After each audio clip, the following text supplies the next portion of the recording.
पैसा का जरूरत है।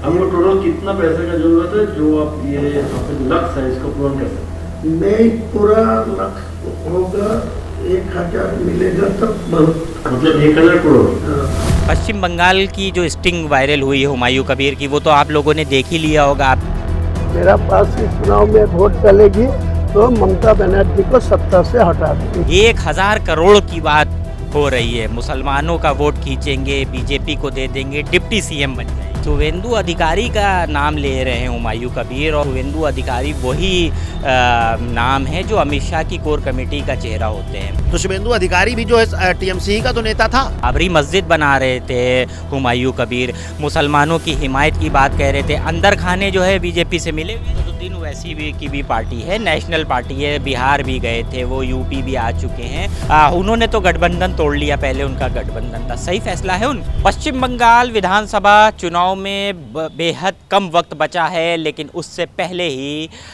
एक बड़ा धमाका हो गया है। और जिस तरीके से हुमायूं कबीर का स्टिंग सामने आया है, तो अब एक बार फिर से ये बात निकलकर सामने आने लगी है कि क्या भारत में कई ऐसी पार्टियां हैं जो कहीं ना कहीं बीजेपी की बी टीम या सी टीम के तौर पर काम कर रही हैं। हमारे साथ लखनऊ के तमाम मुसलमान हैं, हम उनसे बात करेंगे और जानेंगे कि आखिर वो क्या सोचते हैं। पश्चिम बंगाल का जो चुनाव है उसके बारे में क्या सोचते हैं। असदुद्दीन ओवैसी जिसका उस हुमायूं कबीर के साथ गठबंधन था, उनके बारे में क्या सोचते हैं। और सबसे पहले तो हुमायूं कबीर के बारे में क्या सोचते हैं। क्या नाम है भाई? रिजवान। रिजवान साहब, स्टिंग तो देख ही लिया होगा। 1000 करोड़ की बात हो रही है। मुसलमानों का वोट खींचेंगे, बीजेपी को दे देंगे, डिप्टी सीएम बन जाएंगे। एआई वीडियो हो सकता है, जांच होना चाहिए, पता चलना चाहिए कि ये सही है या गलत है।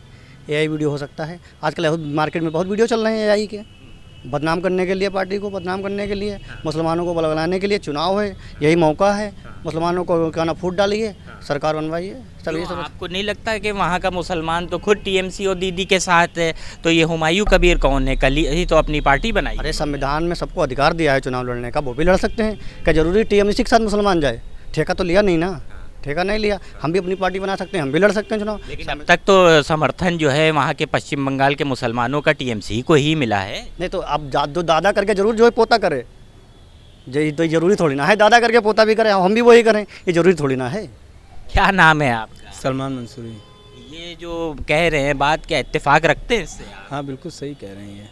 वीडियो की जांच होनी चाहिए। अभी कोई जांच इसमें तो है, क्योंकि आया अभी हुमायूं कबीर का एक वीडियो आया, फिर से कह रहे हैं कि वो मेरा वीडियो एआई द्वारा बनाया गया, ममता की चाल है ये, मतलब मुसलमानों बदनाम करने के लिए। देखिए एआई, ये तो उनकी सफाई है, अपनी उनकी दलील है, लेकिन समझ में आ रहा है कि वो एआई वीडियो नहीं है। मान लीजिए वो ओरिजिनल वीडियो होती है, ओरिजिनल स्टिंग होता है, तो आपको लगता है इस तरीके की पार्टियां हैं जो कहीं ना कहीं बीजेपी को फ़ायदा पहुंचाती हैं? नहीं, ये बीजेपी को फ़ायदा पहुंचेगा। ये तो जब कोई मुसलमान, कोई भी पार्टी होती है वो लड़ती है, कोई भी स्टेट होती है, तो वहाँ ये अगर मुसलमान पार्टी लड़ रही है तो ये कहा जाता है बीजेपी को फ़ायदा पहुंचा रही। अच्छा ये बताइए, कांग्रेस हर जगह गठबंधन में है और वहाँ अकेली लड़ रही है, वो बीजेपी को फ़ायदा नहीं पहुँचा रही है। शिवसेना बंगाल लड़ रही है, वो बीजेपी को फ़ायदा नहीं पहुँचा रही। अगर कोई भी मुसलमान पार्टी लड़ती तो बीजेपी का फ़ायदा पहुँचाती। ये कौन सा लॉजिक है? अच्छा, असदुद्दीन ओवैसी भी की भी पार्टी है, नेशनल पार्टी है, बिहार भी गए थे वो, यूपी भी आ चुके हैं, अब इस समय पश्चिम बंगाल में भी हैं। उन्होंने तो गठबंधन तोड़ लिया, पहले उनका गठबंधन था। सही फैसला है उनका। हाँ, अगर वीडियो सही है तो ओवैसी साहब का फैसला बिल्कुल सही है। उन्होंने गठबंधन तोड़ा, ये फैसला बिल्कुल सही है, क्योंकि असदुद्दीन ओवैसी साहब की मैं ये देखता हूँ, अगर किसी ने भी ये भाजपा जैसे लोगों का समर्थन किया, क्योंकि अगर सबसे ज़्यादा अगर कोई नफरत भारतीय जनता पार्टी से करता है तो ओवैसी साहब करते हैं, और उसका विरोध अगर कोई भाजपा की नीतियों का खुलकर करते हैं तो ओवैसी साहब करते हैं। और अगर ये वीडियो सही है तो फिर ये गठबंधन तोड़ना, ये उनका फैसला बहुत ही बेहतर है। इससे पता चलता है कि मुसलमानों का रहनुमा कौन है। अच्छा जी। तो उत्तर प्रदेश में अखिलेश भी तो हैं, वो बीजेपी के दुश्मन नहीं है आपको लगता है? अच्छा ये बताइए, बीजेपी के दुश्मन है तो लड़ क्यों नहीं रहे हैं? बीजेपी के दुश्मन है, लड़ क्यों नहीं रहे? 27 में लड़ेंगे ना? कहाँ लड़ाई लड़ रहे हैं? आप बताइए कहाँ लड़ाई आपको दिख रही है कहीं विपक्ष की और सत्ता से? कहाँ बताइए, आप भी बताइए। 10 साल योगी आदित्यनाथ के कोई भी एक प्रोटेस्ट दिखा दिए जो आंदोलन, कोई भी बड़ा पूर्व विधायक या पूर्व सांसद, वर्तमान की बात नहीं करे, कोई सड़क पे आपको दिखा? जब समाजवादी पार्टी सत्ता में थी, बहुजन समाजवादी पार्टी सत्ता में थी, तो यही भाजपा विपक्ष में जाके आंदोलन करती थी, जिसका नतीजा है आज भारतीय जनता पार्टी की बहुमत से सरकार है। क्योंकि जब आप संघर्ष करेंगे तभी आप सत्ता में आएंगे। भाई क्या नाम है आपका? सैयद रुबील। सैयद रुबील। रुबील साहब, पश्चिम बंगाल की जो स्टिंग वायरल हुई है हुमायूं कबीर की, वो तो आप लोगों ने देख ही लिया होगा। आप लोग जागरूक लोग हैं हमें लगता है, तो कैसे देखते हैं अगर ये स्टिंग सही है? तो ऐसी पार्टियां मौजूद हैं ना, वो देश में हैं, उत्तर प्रदेश में भी होंगी, चुनाव भी लड़ने आती हैं, मुसलमान का वोट लेके भाजपा से पैसा लेती। स्टिंग तो इंडिया में बहुत सारे हुई है, मोदी जी का हो गया, कई हाईवे हो गया, ऑफिस में हो गया, इनकी जांच तो नहीं होती है। वो स्टिंग अगर ठीक है तो अवश्य साहब का जो कदम है लाजवाब है, बेहतर है। उन्होंने दिखाया है कि हम जो है बीजेपी के खिलाफ है, बीजेपी के समर्थन जो पार्टी रहेगी उसके साथ गठबंधन नहीं करेंगे। सबसे पहले उन्हें तोड़ दिया गठबंधन को, जांच होगी तो होती रहेगी। उन्होंने पब्लिक को बताया है कि हम बीजेपी के खिलाफ हैं, बीजेपी के जो है किसी भी बात का सपोर्ट नहीं करते हैं। वहाँ लड़ने हम लोग जाते हैं तो संविधान है, कहीं भी लड़ लेंगे, कोई मुश्किल नहीं है हमको। एक सवाल यहाँ पर ये भी आ रहा है कि ये तो चलिए 2026 या 27 में उत्तर प्रदेश में भी चुनाव होना है, हो सकता हो असदुद्दीन ओवैसी यहाँ पर भी आएंगे और बड़ी संख्या में सीटों पर चुनाव लड़ेंगे। आपको लगता है अखिलेश हो गए, कांग्रेस हो गई, बसपा हो गई, उसके लिए मुश्किल खड़ी होगी? मुश्किल है नहीं, लड़ सकते हैं, लड़ेंगे भाई, पार्टी है तो क्यों नहीं लड़ेंगे। नहीं गठबंधन अगर उन्हें मुश्किल लगता है तो हमें गठबंधन ले लीजिए, अगर मुश्किल है। अगर उसके बाद गठबंधन नहीं ले तो आपकी समस्या, आपकी प्रॉब्लम है, नहीं लोगे तो आपका नुकसान है। हमारा क्या, हम तो यहाँ बनाने आए हैं, हमें हमारे जो है पुरखों से जो है हमें सीएम नहीं बनाया गया, बाप दादा ने, तुम्हें बाप दादा ने बना के सीएम भेजा है, तुम उसको जो बरकरार नहीं रख पा रहे हो, ये आपकी गलती है। अगर आपको वोट चाहिए मुस्लिम का तो हमें गठबंधन ले लीजिए ना। क्या नाम है आप? निजाम गाजी नाम है। गाजी साहब, मुसलमान लखनऊ में, उत्तर प्रदेश में बड़ी संख्या में हैं, लेकिन पश्चिम बंगाल में भी निर्णायक भूमिका में रहते हैं। शुवेंदु अधिकारी का नाम ले रहे हैं हुमायूं कबीर और उनसे बता रहे हैं कि बातचीत हो रही। शुवेंदु अधिकारी वही नाम है जो अमित शाह की कोर कमेटी का चेहरा होते हैं। तो आपको लग रहा है कि अब बीजेपी ऐसे नेता को प्लांट करती है और उसके बाद कहीं ना कहीं मुसलमानों का जो वोट है वो लिया जाता है? अब ये तो बीजेपी का रणनीति बीजेपी जाने। आप एक मुसलमान हैं, आप कैसे देखते हैं इस पूरे? उसको बाबरी मस्जिद बना रहे थे हुमायूं कबीर, मुसलमानों की हिमायत की बात कह रहे थे, अंदर खाने जो है बीजेपी से मिले हुए हैं। देखिए, बाबरी मस्जिद और मंदिर या मस्जिद बनाना गलत नहीं है। मुद्दा ये है कि किस मकसद से आदमी बना रहा है, ये मुद्दा है। उन्होंने मकसद से बना रहे भाई, वो तो अयोध्या में बनी थी, अगर उनको बनाना था तो अयोध्या में आते। फिर वो तो पश्चिम बंगाल में मुर्शिदाबाद में बना रहे हैं और वहाँ पर चुनाव हैं। तो आपको नहीं लगता है कि मुसलमानों को अपनी तरफ खींचने की वो कोशिश? देखिए, हर आदमी अपनी तरफ मुसलमानों को खींचने के लिए काम कर रहा है। ममता बनर्जी भी कर रही हैं और आप उत्तर प्रदेश में आ जाइए, अखिलेश यादव भी कर रहे हैं। आजकल बहुत मक्खन लगा रहे हैं मुसलमानों को। पहले तो मंच से फेंक देते हैं भाई, मंच से विधायक सांसदों को फेंक देते हैं। कभी आपने बड़े बड़े मंचों पर देखा अखिलेश यादव के कोई किसी मुसलमान टोपी वाले को देखा? नहीं देखा होगा। वो नीचे बैठाल देते हैं कि आप नंबर लगाइए, जब हमारे लोग आ जाएंगे उसके बाद आप आइएगा। लेकिन मुसलमान जो लीडर हैं और जो बड़े नेता हैं समाजवादी में, वो वहाँ जाते हैं चटाई बिछाने, उनको बुलाया नहीं जाता है, वो खुद जाते हैं जलील होने। वो धक्का मार दिया जाता है, भगा दिया जाता है, लेकिन बार बार जाते हैं। मैं उनको दावत देता हूँ कि वो अपनी पार्टियों में आए, मुस्लिम लीडर, मुसलमानों की पार्टी बनाए, अपनी पार्टियों में आए। मुसलमान लीडर हैं पूरे भारत में। के लोगों को आप जो है कह रहे हैं? सपा के लोगों कह रहे हैं, सपा के हैं, कांग्रेस के हैं, बीएसपी के हैं, सब में चेहरे हैं मुसलमान। तो वहाँ जलील ना हो करके अपनी क़यादत मुसलमानों की पार्टी में आ जाएं तो उनकी इज्जत होगी। ठीक है। क्या नाम है? मैं शेख ताहिर सिद्दीकी।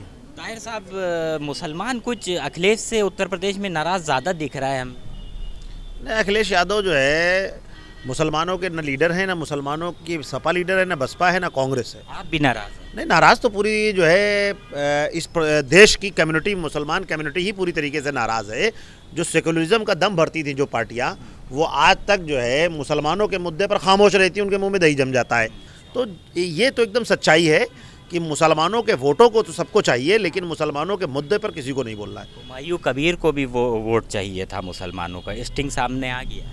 देखिए हुमायूं कबीर का जो मामला है, और अभी आपने जो शुभेंदु अधिकारी का नाम लिया, तो शुभेंदु अधिकारी भी जो है टीएमसी का तो नेता था, ममता बनर्जी का राइट हैंड था।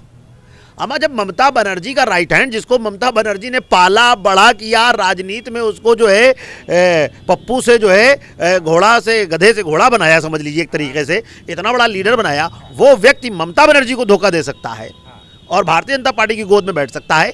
इंसान जो है फरेबी भी होता है, इंसान धोखेबाज भी होता है। और हुमायूं कबीर ने जो मस्जिद का जो शिलान्यास किया, बाबरी मस्जिद तो कोई कहीं भी बना सकता है, सुप्रीम कोर्ट भी कहता है किसी के नाम से अगर कोई मस्जिद बनती है उसको कोई नहीं रोक सकता। लेकिन अगर हुमायूं कबीर ने कोई ऐसा काम किया है तो पूरी कम्युनिटी के साथ धोखा किया है। लेकिन आपने देखा होगा बीजेपी, कांग्रेस, सपा के लोग, आप देखा ना आपने, सपा से विधायक जीत करके भाजपा में चले जाते हैं और भाजपा में जो है वोट करते हैं बाकायदा, राज्यसभा सांसद में, एमएलसी में, उनको समाजवादी पार्टी निकालती नहीं है अपनी पार्टी से, उनको अपने यहाँ भी रख के वो जीते सिंबल पे सपा के हैं। तो आप हमें बताइए इस रिश्ते को क्या कहते हैं? ये भी तो समझ की बात है। अरे भाई गठबंधन अगर हुमायूं कबीर में और मजलिस इत्तेहादुल मुस्लिमीन में हुआ तो समझ लीजिए निकाह का तय हुआ, शादी बारात की बात तय हुई, निकाह की डेट फिक्स हो गई, आपस में जो है सारी चीज़ें तय हो गई, निकाह मान लिया हुआ, रुखसती हुई ही नहीं, दुल्हन कैरेक्टरलेस निकल गई, तो असदुद्दीन ओवैसी ने तुरंत उससे अपना रिश्ता तोड़ लिया। अच्छा, कैरेक्टरलेस अगर निकल गई, अभी तो आरोप है, अब जब ये सिद्ध हो जाएगा पूरी तरीके से। लेकिन ये पहला कदम था असद साहब का, ये बड़ी चीज़ है। हुमायूं कबीर सवाई दें, हम गठबंधन उन्होंने अगर भाजपा से कोई सांठगांठ की है तो असद साहब ने नहीं की। और इंसान गलती का पुतला है, उससे भूल भी हो सकती है, गलती भी हो सकती है, ठीक है। आप इतना असदुद्दीन ओवैसी साहब की हिमायत कर रहे हैं, एमआईएम की भी हिमायत कर रहे हैं, ये बताइए तो बीजेपी ज़्यादा सही है पश्चिम बंगाल में या फिर टीएमसी? क्योंकि लड़ाई इन्हीं दोनों के बीच में। देखिए हम तो साफ, हमारी लड़ाई हमेशा जो है पूरे भारत के अंदर आरएसएस की विचारधारा और भारतीय जनता पार्टी की कट्टर राजनीति के खिलाफ है। और आज तक मजलिस हो, उसने भी भारतीय जनता पार्टी के आइडियोलॉजी को, आरएसएस की आइडियोलॉजी को हमेशा बाइकाट किया है। तो आरएसएस की आइडियोलॉजी को जो ख़त्म कर रहा होगा, जो हरा रहा होगा, वो जो है देश के लिए हितैषी है। और ममता बनर्जी भी भारतीय जनता पार्टी के साथ रही हैं, अटल जी की गवर्नमेंट में रही है जब गोधरा कांड हुआ है, जब आपका जो है दंगे हुए हैं गुजरात में। तो यही हुमायूं कबीर भी तो टीएमसी के साथ थे उस समय, उसके बाद अब एमआईएम के साथ कहाँ है? अब नहीं है, अब तो रिश्ता टूट मैंने कहा ना, रिश्ता तय होता है, आम इंसानों में तय होता है। भाई भाई धोखा दे देता है एक दूसरे को, बाप बेटा धोखा दे देता है, ये तो पॉलिटिक्स है। अरविंद केजरीवाल जो आए थे लोकपाल बिल बना करके और कह रहे थे कि हमसे ज़्यादा ईमानदार कोई नहीं है, सबसे ज़्यादा भ्रष्टाचार में उन्हीं की पार्टी के लोग जेल गए, राघव चड्ढा। अब बताइए भारतीय जनता पार्टी की गोद में खेले। देखिए इंसान जो फितरती होता है, हुमायूं कबीर ने अगर कोई फितरत की है इसमें तो तुरंत आरोप लगा। और उधर असदुद्दीन ओवैसी ने कहा तलाक तलाक तलाक, और तुम्हारी जिंदगी कर दी मैंने हलाक। तीन हुमायूं कबीर खराब हो जाएंगे इस वक्त, उनकी हालत भी खराब हो जाएगी। 3 तलाक दे दिया आपने। 3 तलाक तो दिए ही दिया है। अब हुमायूं कबीर धुल धुला करके भी आए तो मुसलमान उन पर भरोसा नहीं करेगा। क्यों नहीं? अगर ये स्ट्रिंग सही निकली, अगर वीडियो सही निकली, कोई भरोसा नहीं करेगा। अब वापस उत्तर प्रदेश पर आते हैं, 27 में यानी अगले साल यहाँ पर भी चुनाव होना है विधानसभा। कैसे देखते हैं अगर एमआईएम यहाँ पर ज़्यादा से ज़्यादा सीटों पर लड़ती है तो इसका सीधा नुकसान आपको लगता है सपा, कांग्रेस, बसपा इसको होने वाला? नहीं, कोई मतलब नहीं है। आप हमें ये बताइए, हमेशा क्या 2 ही पार्टी लड़ेंगी? सारे प्रदेश में, देश में सपा बसपा कांग्रेस, एनसीपी, आरजेडी, जहाँ जहाँ जो पार्टियाँ हैं, एक प्रदेश में एक पार्टी या 2 पे 2 चुनाव नहीं होता है, कई एक पार्टियाँ साथ में लड़ती हैं। तो क्या वोट काटने के लिए लड़ती हैं? इलेक्शन कमीशन में जब कोई पार्टी रजिस्टर्ड हो जाती है तो वो अपने समाज का रिप्रेजेंट करती है, वो अपने समाज को। तो आपको मैं बता दूं, किसी का वोट नहीं कटता है, कोई किसी के समाज के वोटों का ठेकेदार नहीं है। मजलिस इत्तेहादुल मुस्लिमीन रजिस्टर्ड पार्टी है, इस देश के हित की बात करती है, समाज की बात करती है। और साथ में ख़ास करके जो ये मुसलमान है, जो सच्चर कमेटी कह रही है, रघुनाथ मिश्रा की कमेटी कर, जस्टिस कुंडू की रिपोर्ट कह रही है कि मुसलमान दलितों से ज़्यादा बदतर ज़िंदगी जी रहा है, तो उनके अधिकारों की बात करती है। तो इस वजह से वो भी चुनाव मैदान में है। तो अब इस बार जो है मुसलमान पूरी तरीके से भरोसा करके असद साहब की पार्टी को वोट देने वाला है। लखनऊ के तमाम मुसलमान हैं, हमने इन लोगों से बातचीत करी और जानने की कोशिश करी कि पश्चिम बंगाल का चुनाव, जिसमें अब महज कुछ दिन बचे हैं, यानी 23 और 29 तारीख को वहाँ वोटिंग होनी है, उससे पहले ये जो वीडियो वायरल होती है और एक तरीके से टीएमसी का जो स्टिंग पूरा किया गया हुमायूं कबीर का, वो जो सामने आया है, उसके बाद लखनऊ का मुसलमान क्या सोचता है। लखनऊ से कैमरा पर्सन पवन के साथ इंडियन प्रेस हाउस के लिए अरसलान समदी।